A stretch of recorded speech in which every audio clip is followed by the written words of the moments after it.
Om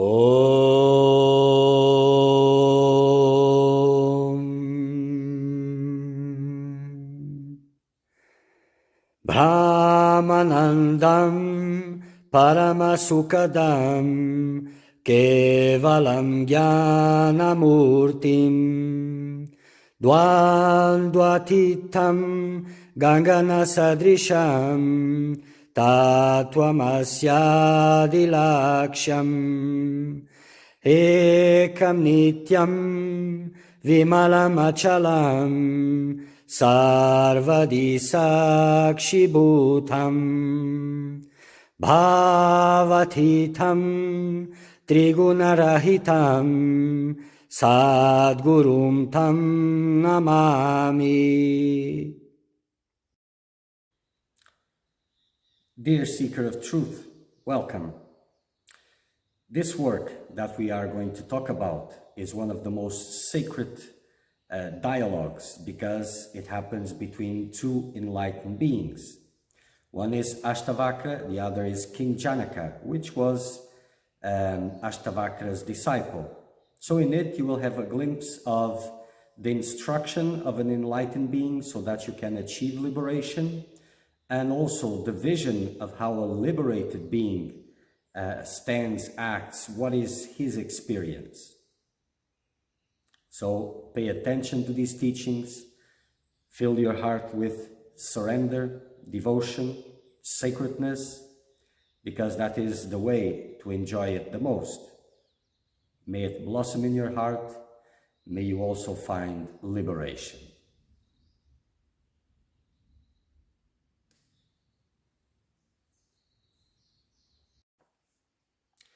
Moving on to the fourth chapter of Ashtavakra Samhita, glorification of self-realization.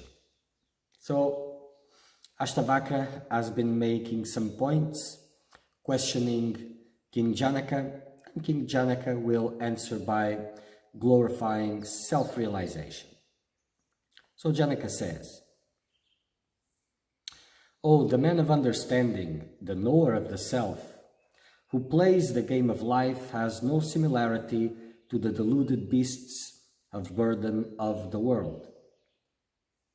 So what he's saying, the man of understanding is the man who knows, really understand, because he really knows who he really is. The knower of the self, who plays the game of life. He just plays the game of life. It is a make-believe. He doesn't take it serious. He knows it's just a play. Has no similarities with the deluded beasts of burden of the world. These are the ones who are blind to the reality of the self. These are the ones who are mistaken to be the body. These are the ones who fight for results. These are the ones who have outcomes in their minds, who are attached to certain situations, who hanker for happiness, but feed their misery in this way. So he says, the knower of the self has no similarities with such men. So the behaviors that are being observed, they are being mistaken with the behaviors of common men. And he is saying that the knower of truth has no similarities with these men, because he knows he is the self, he knows he is not that body, he knows that the story of that body belongs to the body, not to him, and he knows that whatever is unfolding, it is the result of the prarabdha karma of that body. It is not his. So as long as the dream continues, it has nothing to do with him. And he knows many other things. So he is not attached to the story. He is not waiting for an outcome from the story. He is not living any contradictions or expectations. None of that. He knows who he is. And this explanation is being given to Ashtavakra because it is Ashtavakra. Otherwise, a knower of truth also knows that the one who is ignorant cannot understand these principles. At best, it will make confusion out of them. So he is playing the game of life. So it's like a game. He is not taking it seriously. And he knows that he is only the witness of that body and of all bodies. And in reality, there are no bodies, there is no universe. So whatever seems to be happening, it isn't actually. But whatever appears to be, it's in relation with the story of that body and nothing else. So he is playing situations as they come with no desires attached to it. All others, the deluded ones, bodies are going through life and they are attaching desires to what appears to be happening. Then they are suffering because of the outcomes, of preferences, and so and so. Well, a knower of truth doesn't go about in that way. He has no preferences. It's just a matter of time. It will exhaust itself, whatever that means. So it is just a playful situation.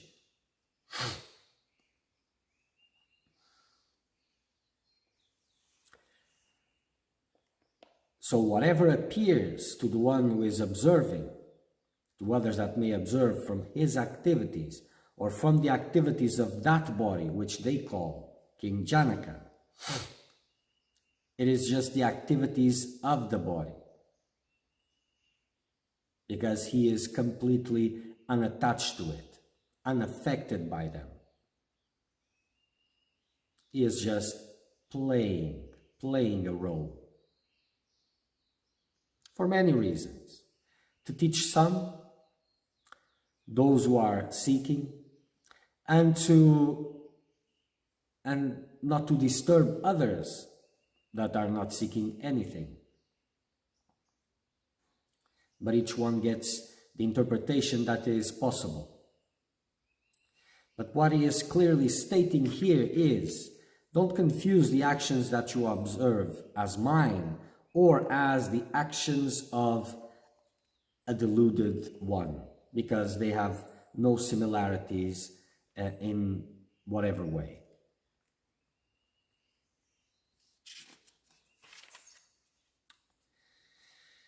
And he continues, oh, the yogin does not feel elated, abiding in that state which Indra and other gods hanker after and thus become unhappy. So that state which is desired by many, even by Indra and the gods, that state where the yogin is abiding, doesn't feel elated with it. It is indifferent because this is the natural state. For the one who is deluded and is in the quest for liberation, a sublime spiritual experience is overwhelming. But self-realization, after it has happened, it is the natural state. What is seen as unnatural was the deluded state. And very brief also, very short. It doesn't represent even nothing from the perspective of the awakened one. So it's like he is saying that this state is not special for me. It is the normal state, so I don't feel elated by it. Even though it is the state that is hankered for by the gods, Indra and other gods, because it is the greatest achievement of existence. But still, I'm unperturbed by it. It is the natural state.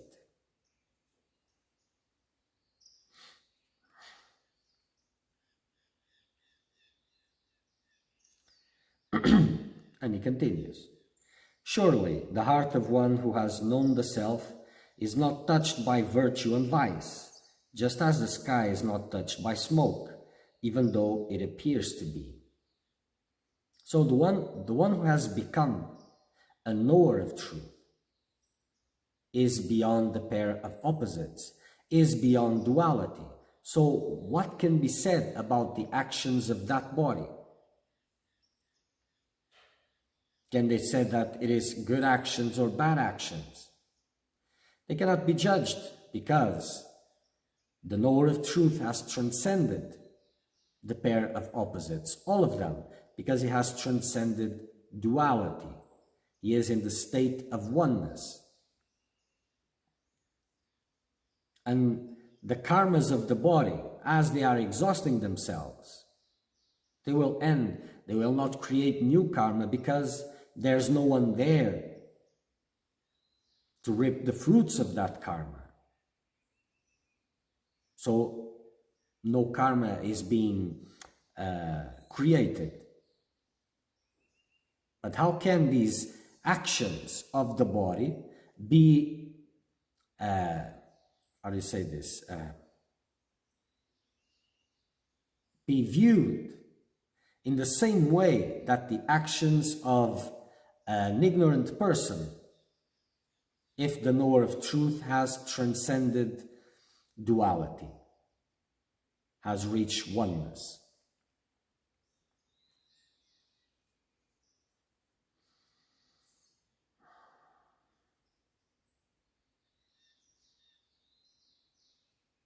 And he gives an example, just as the smoke appears to touch the sky but doesn't. So appearances are deceiving, even amongst deluded beings. Everybody judges the other's actions, but no one really knows. And usually, what you are seeing and judging, usually it's quite different from what is really happening inside the other being. But in the case of a knower of truth, he has transcended everything. He is beyond the pair of opposites. So these things do not apply to him. He is the full consciousness. He is not the body anymore.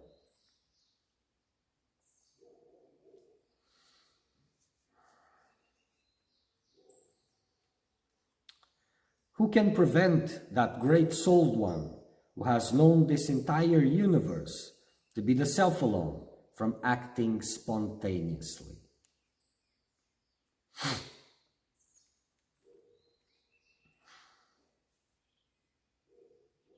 So all duties, all laws of conduct, all these things that condition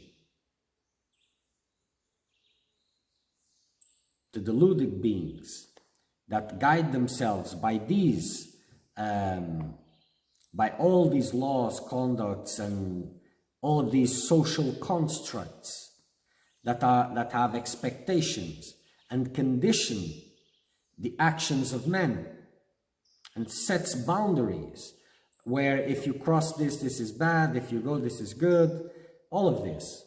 But who can prevent that great souled one who has known this entire universe to be the self alone? So he has known this entire universe with all which is in it to be the self alone. How can you prevent it from acting spontaneously? So all these social constructs don't bother this great soul one. He is beyond all those aspects. So actions come spontaneously because even the desires are not associated with those actions. So they just appear in a natural way. Whatever is unfolding, it doesn't matter if it is the past karmas of that body that are bringing forth those actions. It doesn't matter. The great soul one has already transcended body consciousness. He has realized supreme identity. So all actions are spontaneous, not conditioned by by any of these social constructs and not tainted by desires and expectations of certain results.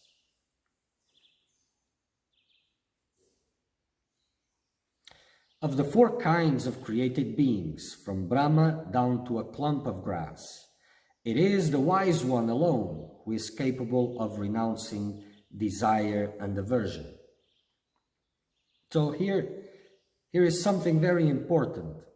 The power of desire and aversion, because it is the drive of life, the driving force in the quest of happiness. So of the four kinds of created beings, from Brahma down to a clump of grass, includes all beings created. It is the wise one alone, meaning it is only the self-realized being that is capable of renouncing desire and aversion. Really. In the quest for liberation, there is a halt of desire, and that's the possible renunciation of it. But it's always coming and trying to impel action. But it is only the self-realized one that can really renounce these two, because he is beyond duality. And this is only in duality. It exists only in duality and for that individual consciousness. So it is only the liberated one that can transcend them both.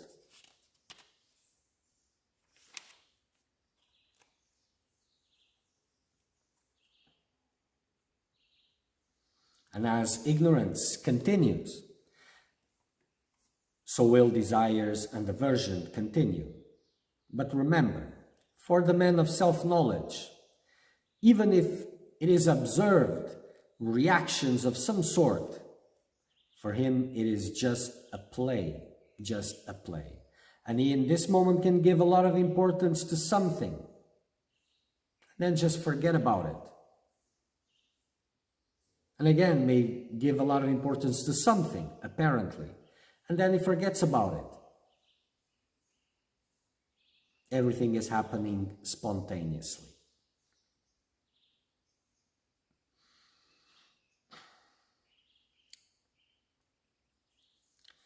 Rare is the man who knows the self as one without a second and as Lord of the universe.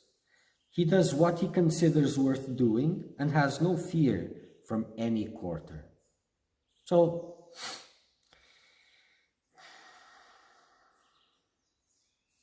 rare is the man who knows the self as one without a second and as Lord of the universe, meaning it is rare to have a self-realized being. Very rare. He does what he considers worth doing and has no fear from any quarter.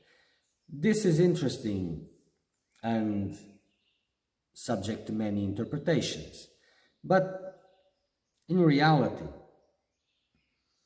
this covers a lot of things, which I will not go into at this point. It doesn't, it would probably bring more confusion. But let's put it this way.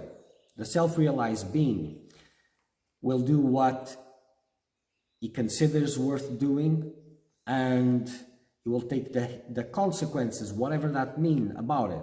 He doesn't fear consequences, whatever that means also. It's complicated because all these things are put in the perspective of the ignorant one which is observing. So even these explanations are hard to give because there's a limit in what the deluded person can understand. And words are taken, how do you say this? Because words only hint at things, but people usually take words for the concrete meaning of it. There's an expression for this, but I don't remember.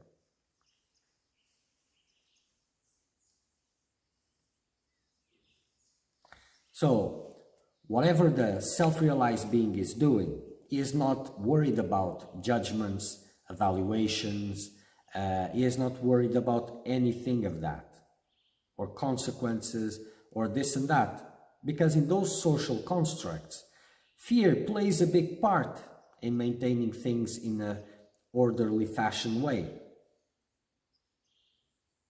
So whatever actions are being observed,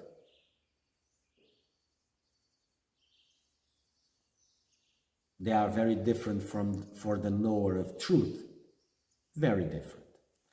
This exalted being has transcended duality and everything which is in it. So whatever is unfolding, it is by divine design.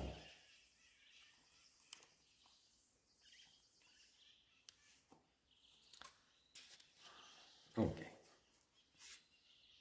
Om Purnamada Purnamidam Purnat Purnamudachyate Purnasya Purnamadaya Purnameva Vashishyate. Om Shanti Shanti Shanti.